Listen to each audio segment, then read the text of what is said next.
I'm just going to start with our land acknowledgement for this evening. We acknowledge the land we're meeting on as the traditional territory of many nations, including the Mississaugas of the Credit, the Anishinaabe, the Chippewa, and the Haudenosaunee and Wendat people, and is now home to many diverse First Nations, Inuit, and Métis people. We also acknowledge that Toronto is covered by Treaty 13 with the Mississaugas of the Credit. We're so happy to welcome Karen and Kira from Microboards Ontario this evening. Microboards are an excellent succession planning tool and a way to ensure your family member is supported into the future. Microboards can support families now and have a positive impact on both the person and the family. And with that being said, I will hand it over to you, Karen and Kira. Thanks, Tom, and thank you, everybody, for joining us tonight. We are pretty casual, so if you have questions throughout the presentation, just raise your hand or unmute so that we can see that you are hoping to ask us something. And I'll just introduce us quickly. Tom said I'm Karen. I'm the Executive Director at Microboards Ontario for about the past 3 years. And Kira is our project manager, and she is working on a project where we're helping families actually incorporate their microboards. And she's going to talk about that a little bit more at the end once we get through this very short slide deck. So I'm going to start with a very basic, what is a microboard? Anne-Marie, if you don't mind moving it to the next. So, and I'm not sure what people's knowledge are, so we're just assuming this is brand new to you, but a microboard is when friends and family of a person who has a developmental disability or needs support with daily decision-making, they actually incorporate and become a very tiny not-for-profit organization. That tiny microboard, it actually is a microboard, has one simple purpose, which is to support that person who's at the center of it with making decisions, planning for their life throughout their life. It is a permanent model of support. It stays with the person until either the corporation is dissolved for some reason or the person passes away. It's also very innovative. As Tom said, it's a succession planning model. We're going to talk about that in a couple of slides. And it also comes with some responsibilities because it is a nonprofit corporation. And we're going to talk about those, and don't be scared because it's not onerous at all once it's up and running. And the other thing about microboards is they're fairly new in Ontario, but they're not new. They've been around for about 30 years. The first one was incorporated out in BC. There's an organization we work with a lot called Vela Canada, and they actually created the framework for a microboard, and they trademarked the microboard name. We're going to talk about that as well in a couple of minutes.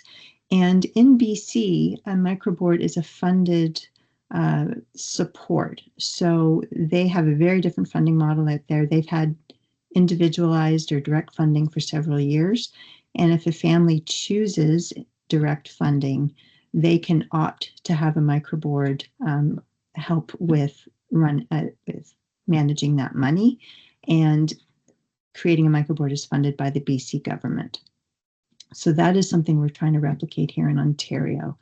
BC has now 1,700 microboards. I was just on a meeting with them last week, and some of them have been running for as long as 25, 26 years.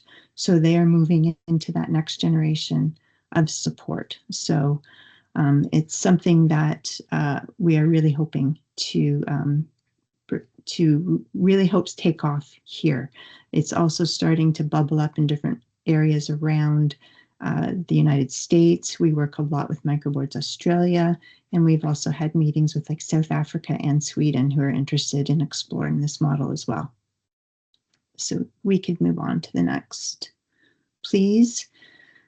So one of the questions we often get is why? Why do I need to incorporate if I've got a network? Why do I need to incorporate if I've got a support structure for my son or daughter? One of the reasons is because of that sustainability. It is a permanent structure. The other part is it can also help spread responsibilities around. We're going to talk about that in a minute. It can help share some of the load that parents are feeling now. And it's also a supported decision-making model of support, which in Ontario, our legislation is still a bit behind the rest of the country, and it's a substitute decision-making model. So this is a way to kind of circumvent the need for something like guardianship or like a substitute decision maker, and have a group of people who know and love that individual and can help them articulate or express what it is that they want in their life. I think we can move on to the next. So just before I pass it off to Kira to do the next few slides, I mentioned earlier that Vela Canada, when they created the framework for microboards, they trademarked it. And that's because if you have a microboard and you call yourself a microboard, they hope and expect that that microboard will subscribe to the values that they trademarked when they created the model. And I'm just going to go through them really quickly.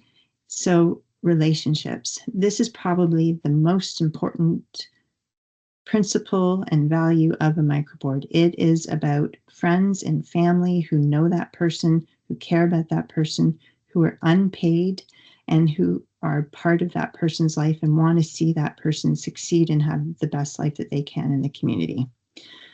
The other one is everyone has the capacity to express what it is that they want in their life, what they like, what they don't like, who they don't like.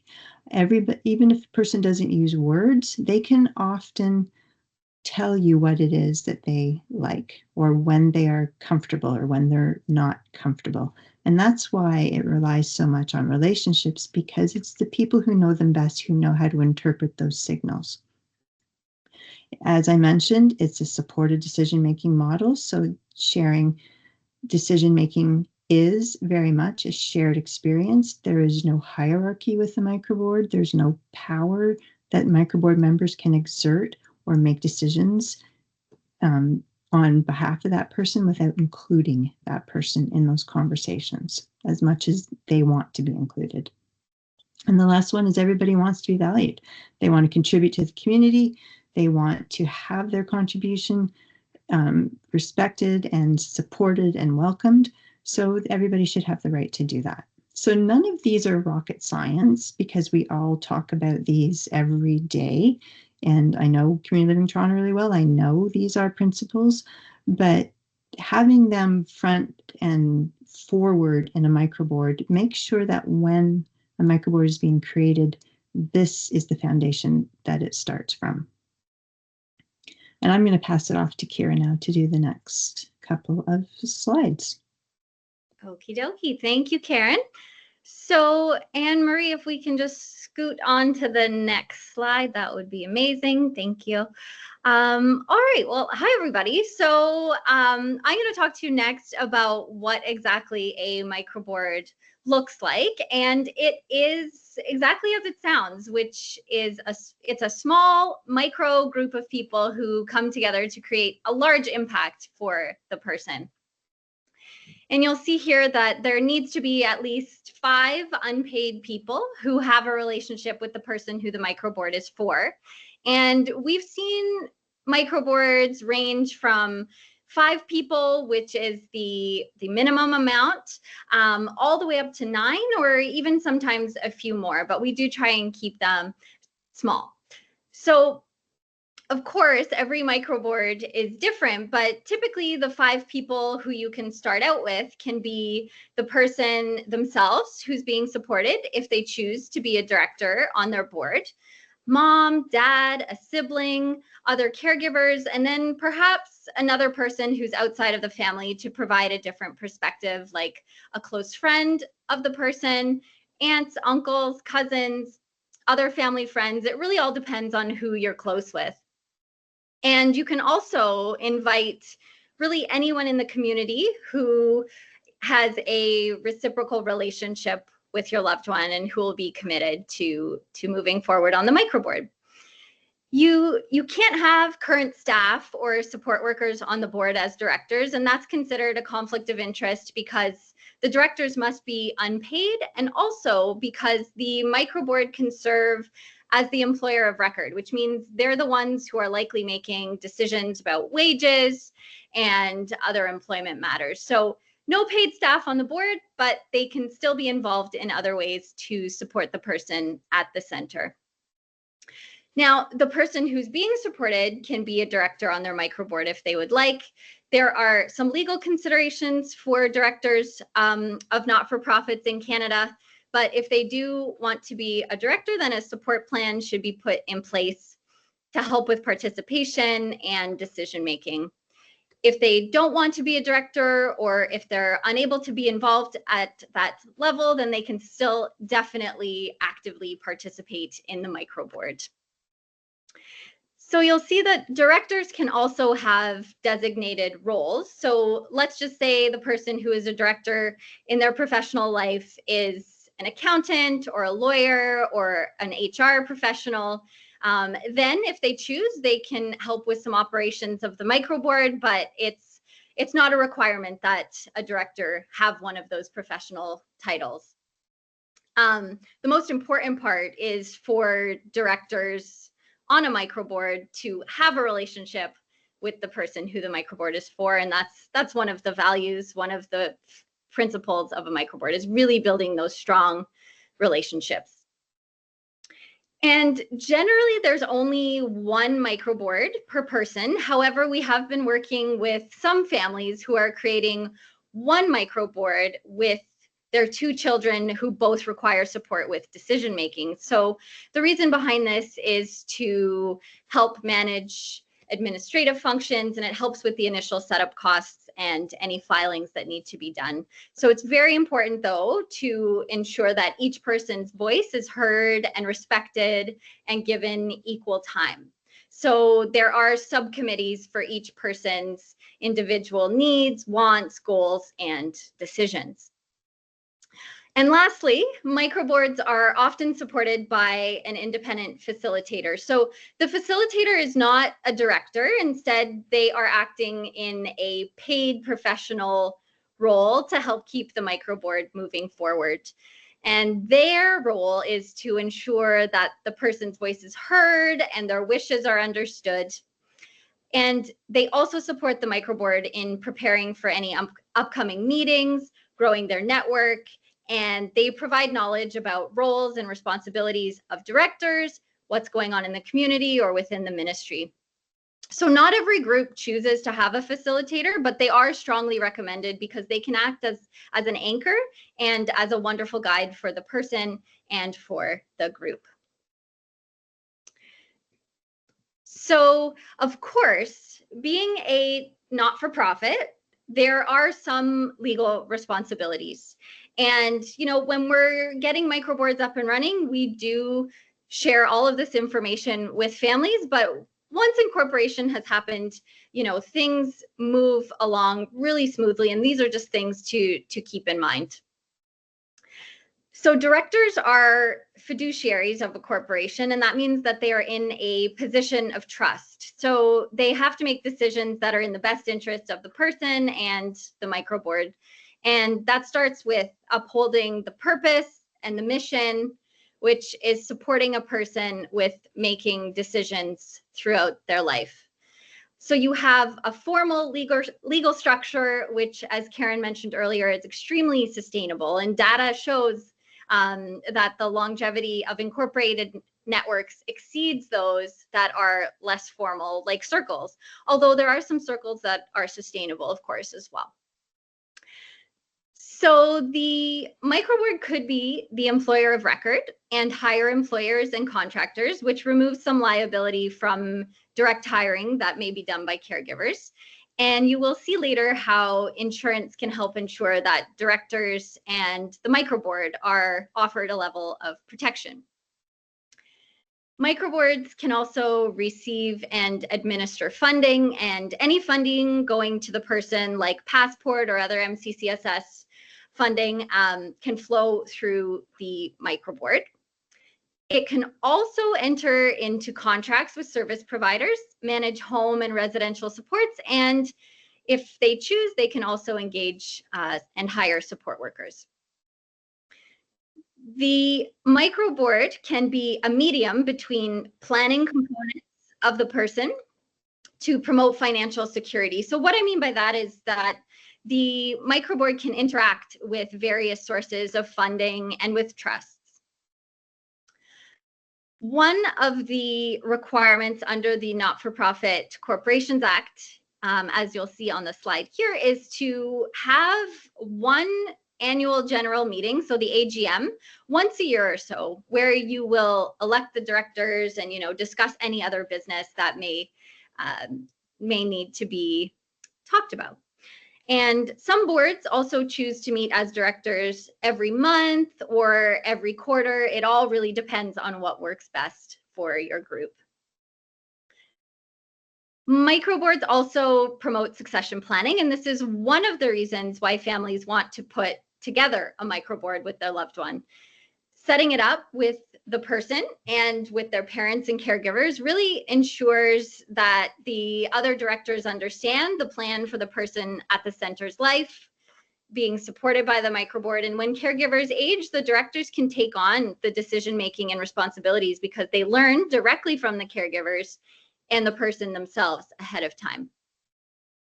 So it also can help make those transitions smoother, like when the person is finishing school or finding work or maybe moving into a new home. By planning ahead for these types of events, helping coordinate any supports for those times and keeping the person's goals really at the center. So having that plan in place ahead of time is really, really important. So next we're going to move on to insurance and estate planning. And when it comes to estate planning, it's important to note that a microboard itself cannot be named as a trustee or as a power of attorney, but those individuals who are trustees or powers of attorney can sit on the microboard as directors. They can also consult with the microboard on how these assets in the trust or other funds are used. And you'll see on the slide here that people managing funds, fund administrators, and guardians can be directors as well. And they would work with the board to help guide decisions about the person's finances and supports that align with the person's goals.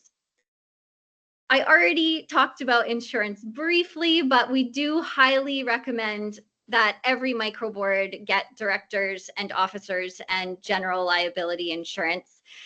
The microboard can act as the employer of record, so that means that the microboard and directors can hire or let employees go. So there may be some risk associated with this, and that's why microboards have insurance, to manage that risk and to ensure that directors have a level of protection in the event of any disputes or accidents.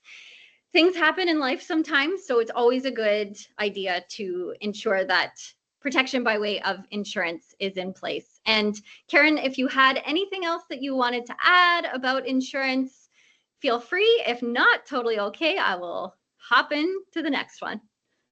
It's important. Yeah, okay. Thank you. So thank you, Anne-Marie.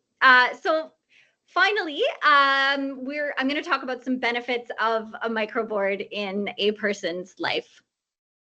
And establishing a microboard can really add to the well-being of your loved one. You'll see in the bottom right corner of this slide, there was a research study out of the University of British Columbia that found that a microboard provides the following benefits listed here. Of course, we have also heard similar benefits from people with a microboard here in Ontario. So just to explain these a little bit, I know we still have some time. So the microboard promotes a greater sense of independence and autonomy. So it helps your loved one to build that independence and to make their own choices. This means that they are able to focus on what matters most to them, supporting them to live and work and be part of their community in ways that fit who they are and who suit them. And members tailor those supports to the person's unique needs and preferences rather than using a one-size-fits-all approach. So basically, it's a very unique model to help support your loved one moving forward. So microboards also help to empower the person and help them to make decisions and express their goals.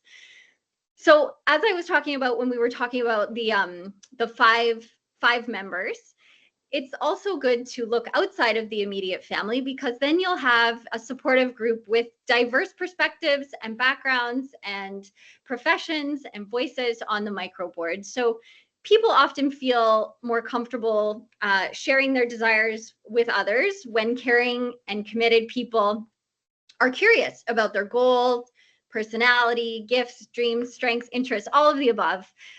They're encouraged to open up in a new way. And I talked about a facilitator earlier, and they are people who can help guide that process, fostering better communication amongst the group and a deeper understanding. And we've heard that parents often learn new things about their loved one as they may express themselves in new ways that they might not have before. Supports are also based on their interests and are culturally and age appropriate. And people feel more connected to their community. As well, a microboard expands the number of people in a person's life. So just a short example about that. Let's say you notice, or the microboard notices, your loved one light up every time they see flowers or plants, whether that's in a store, walking by somebody's garden, or on TV. So your loved one has expressed their interest in flowers and plants in one way or another to the microboard. So one day, one of the members says that they have a close friend whose sister happens to own a plant and flower store. So this is where you see, you know, the ripple effect of people's connections coming into play. So a visit is planned, giving your loved one the chance to explore that shared interest in a supportive environment. So, you know, there's a huge amount of opportunity that could arise from this, and it also enhances their well-being because their interests are they're able to spend more time with their interests and meeting new people. So they could learn gardening skills, or they could even find a future job based on this new connection that a microboard director introduced. So that's just one example of how a microboard can introduce your loved one to connections that can then flourish into new relationships and new possibilities. And the board is always thinking about a succession plan. There should always be new people introduced if and when it makes sense. And it also reduces the chance of a person going into crisis. So there's a committed group of people who are there ensuring that the person who the microboard is for has support. So if something were to happen, then there's already a succession plan in place, and the person would know the next steps, and the microboard, of course, would know the next steps as well. So those are just a few of the benefits that could be added to a person's life as a result of having a microboard in place. And not only are there benefits for a microboard in a person's life, but I am going to turn it over to Karen now, who will talk about the benefits of a microboard for family and for caregivers. Thanks, Kira. And I just want to add that the benefits that Kira explained, we didn't make those up. And the Center for Inclusion and Community and Inclusion in UBC in 2020 did a study of the social impact of microboards on a person's life. And those are the actual benefits that came out of that study. So we just copied and pasted them here. So this is something that has been tested and evaluated. But we're going to talk about now about why or how a microboard benefits the family. So I alluded to it earlier that it can help share responsibilities now, which is true through those fiduciary responsibilities that Kira talked about. if there's someone on the microboard who doesn't mind keeping minutes, who doesn't mind maybe doing a first pass of any support staff that are being hired and maybe putting some interview questions together, those will help take things off a family's plate and allows them to have a bit more balance in their life. Also gives them the security of knowing that there's a plan. So when they're no longer involved, they know that this group of people are committed to help support their son or daughter or sister through the next phases of their life, which gives a family, as you all know, great comfort knowing that that little box has been ticked. Where we see a lot, or the biggest impact, I think, of a microboard is in that next generation. It's as siblings or cousins or nieces or nephews step into that primary support role, because they start making decisions at a very early age about what their life is going to look like, whether it's talked about or not with the family. They start planning school to be close to home. They often don't move far away from home, or they often don't leave home. So they subconsciously start making decisions about their life because they know that somewhere down the line, they are going to inherit the responsibility of caring and supporting their sibling.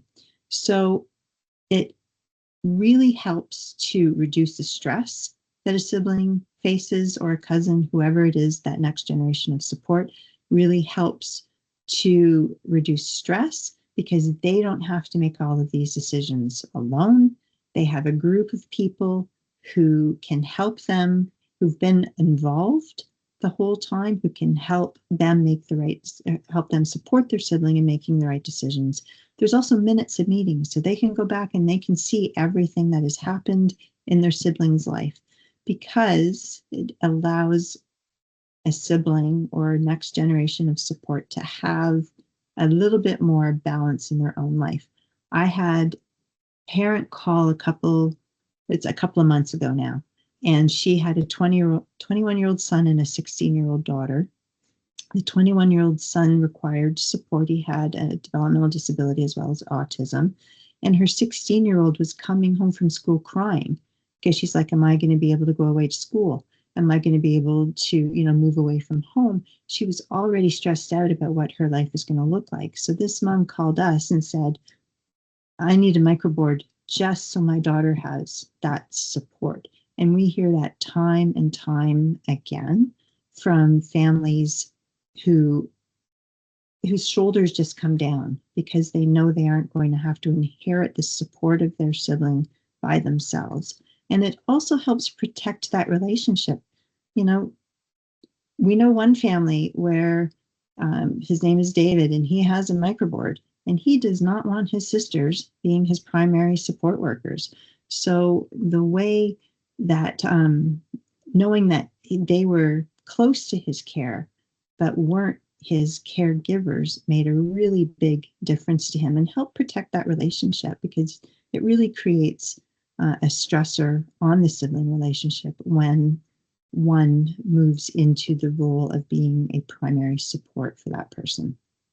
So there's lots of benefits that families experience now and into the future. I think we can move on, please, Anne-Marie. So I'm going to talk just a little bit about Journey to Belonging, because it kind of dovetails into some of the work that we're doing now.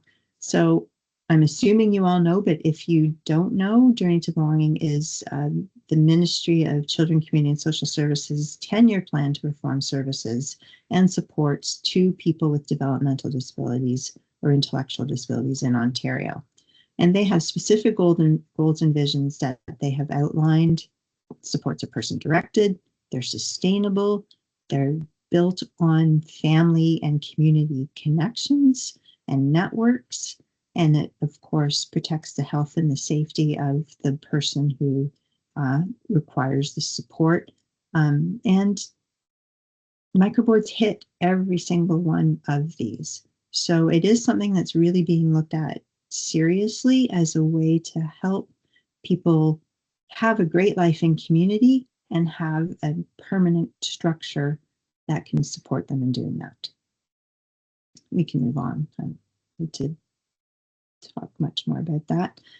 So just a little bit about what we do, and then we'll turn it over to questions very shortly. We initially, for the first few years of our existence, we did a lot of workshops. We did a lot of training and networking activities and presentations, and to help grow people's knowledge of microboards here in Ontario. It's that public awareness piece. And we started having a lot of meetings with families who were coming and saying, you know, I'm really interested in this. What could be my next steps? And then they started coming back to us and saying, okay, we want a microboard. We want you to help us do it, which is what Kira is going to talk about in a minute, because that's a project that we're currently running.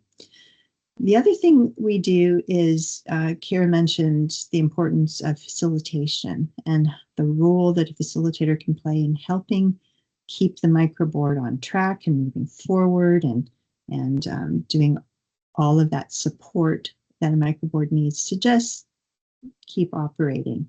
So we worked with Partners for Planning to create a training module specifically for facilitators around microboard and what their role is. And we continue to explore that and expand on it and make sure that facilitators have the resources that they need to support families and microboards.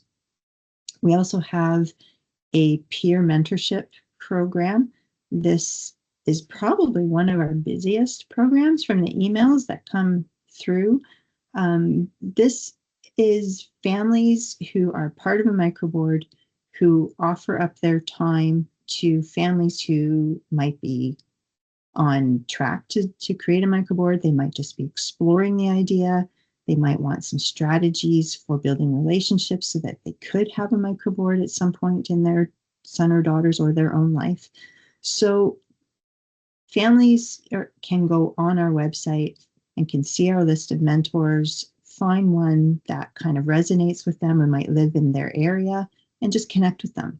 So it's not a formal program. It's very much an ad hoc program where families can just reach out at any time around anything to any one of them and ask a question, meet for coffee, talk on the phone. And it's been very active, especially the last few months. So it's great to see that we're actually needing some more mentors. But that's a great service that we have offered families for the past couple of years. And then we last year launched our memorial fund. This was named in honor of Andrew Bloomfield, who had what we think is the first microboard in Ontario. They called it an Aroha, just by their choice, but it, for all intents and purposes, it very much was a microboard. And Andrew really wanted other families and other people to be able to have the kind of support that he had, and he passed away almost 2 years ago now. So we created a fund with the support of some very generous donors that will help families with some of those initial setup expenses. So once you first create a microboard, this could help offset some of the costs of insurance. It could help extend a few more hours of facilitation.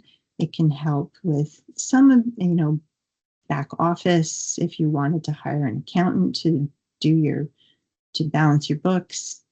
It's really to help cover some of those back end expenses. So we launched it this year, and we had more applicants than we could do in our first year. So we are looking forward to continuing that over the next few years. I think we can move on to Kira to talk about the project. All right. Well, we have been running our microboard support initiative since the start of this year, and it is an MCCSS funded project, and we are on track to support 40 families who want to create a microboard. So many of those 40 families have already been incorporated, and we are just wrapping up cohort 3. They're going through their incorporations over the next couple of months. So it's been great. We've been really happy with how with all the interest that we've been receiving from the program. And I will just explain it a little bit and let you know how you can apply or how you can reach out to us for more information. So it is an 8-week self-guided program. So everything is online, and you do access everything through a program called Mighty Networks.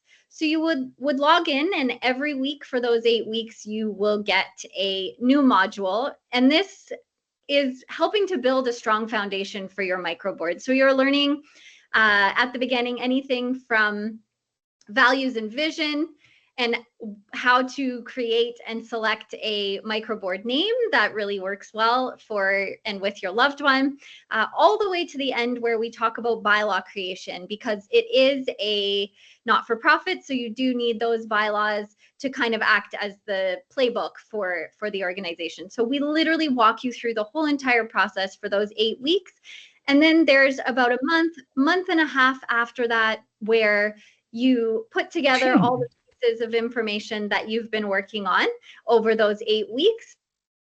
And then by the end of the program, you'll meet with the law firm that we are working with, and they will answer any questions that you may have about the incorporation process, and they will file the articles on your behalf. So the whole entire program is about 3.5 months long, and you do receive group support where we all come together, all families and all directors who are associated with that cohort, come together in live Zoom sessions, because people are all across Ontario, so virtual meetings are what we do best. And there's also one-on-one support. So anytime you have a question about any of the modules or the process and you need some support, feel free to send us an email, and we will definitely reach out and schedule a meeting if necessary, or respond to your questions. Because it is a funded project, all of the modules, all of the support, the resources, that is at no cost to the families.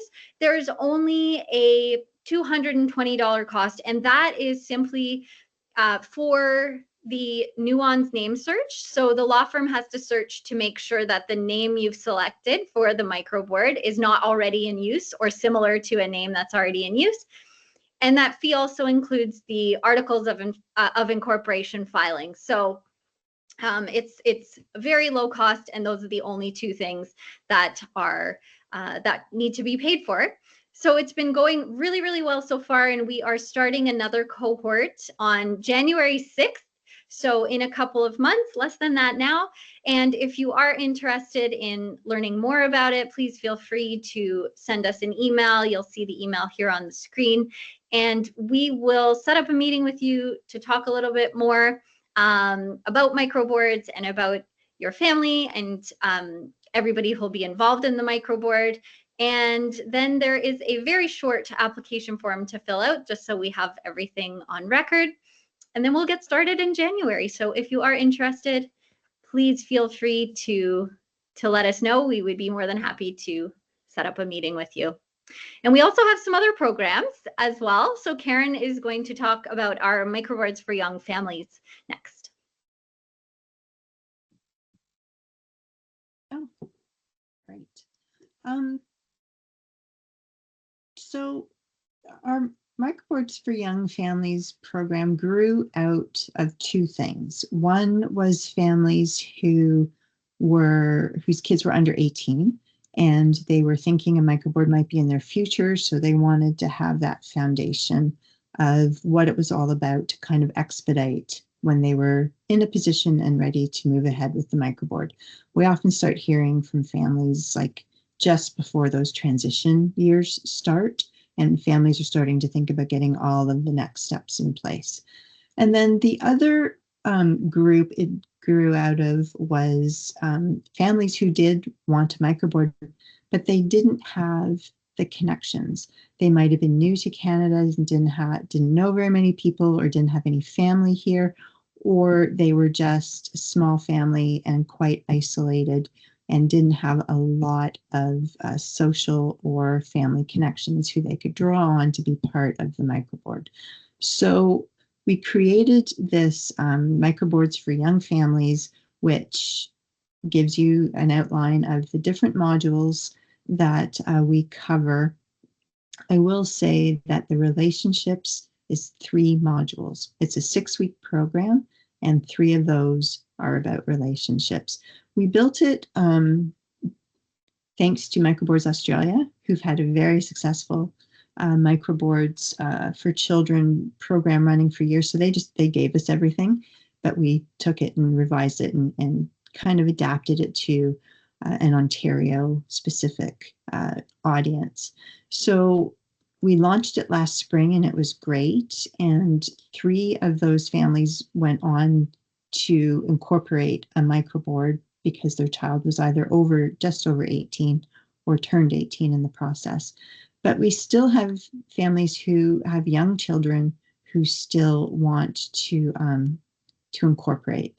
So I will back up a second before I get to that and say that our Young Families module is going to be available. Again, this is all free.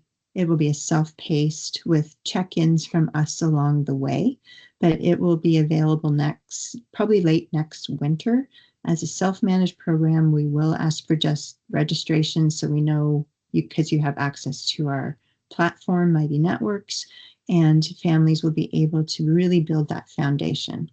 And then what we're hoping is that once they're done, that if they want to go on to incorporate, we've just submitted a project proposal to the children's side of developmental services at their request to begin offering this for families who have children who are still minors. So we're hoping that will also take place sometime next year. Things with government do take a little bit of time, as we know. But if that is something you're interested in, or if you know someone who might be interested in either just building that foundation or building the foundation and incorporating, again, they can just send us an email and we will set up a time to chat and keep them informed of our progress as this Young Families program formalizes. And then I think that is it for us. We are here if you guys have any questions. We do have a mailing list. We don't bombard people with newsletters. You can sign up for that on our website, and we are always happy to meet and talk to families about anything that might help steer them toward a microboard or just give them more information about it. So I think with that, we can see if anybody has any questions. And then we can let everybody go.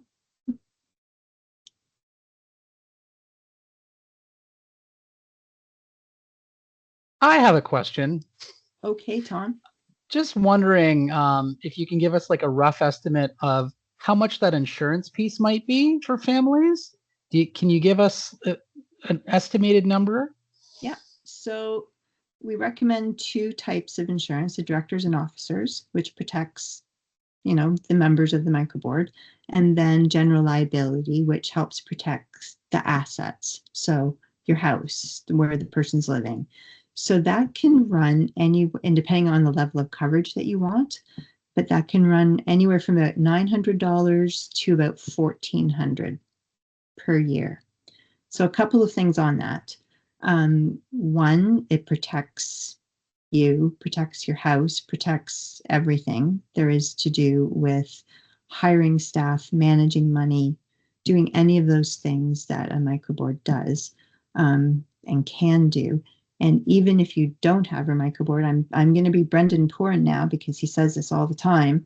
If you are hiring staff and you are managing money, you should have insurance anyways. The other piece around that is we've been having conversations with Passport around how families can recoup some of those costs, especially insurance, right? Because you don't want it to be coming out of a Passport pocket. So it should be something that families are eligible to be reimbursed for. So we've had some really good conversations with them about how a microboard can do that and can access like a 10% admin fee. So, and it's a very simple process. They won't let us write it down, so I can only tell it to people verbally. But we are working with them around how to formalize those back-end costs, because government seems to really be looking at it, at a microboard, as a viable route for direct funding, or needs-based funding is what they're calling it now. So we've had conversations with them about if they ever opened up Passport again, they want us to give them some guidelines around where microboards might impact some of the decisions around Passport. So we're really hopeful that it will be less onerous for families, as important as insurance is. Thank you so much. We have any other super fantastic questions? It's a lot of information.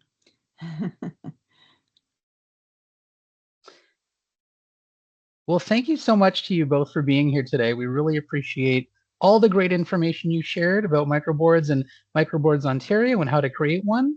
Yeah, I'd really appreciate everyone's attendance this evening. This has been recorded. Oh, Amanda says thank you. Okay. This has been recorded, so it will be shared to Connectability and the Connectability YouTube page. Great. Thank you for having us. It was great. Super. Thank you. Well, have a wonderful evening. Oh, sorry. Go ahead. Just said thanks, everybody. Have a great night. Thanks, Karen. Thanks, Kira. Thank you. Thank you very Thank you. much. Thank you. Thank you. Bye-bye. Bye. Bye.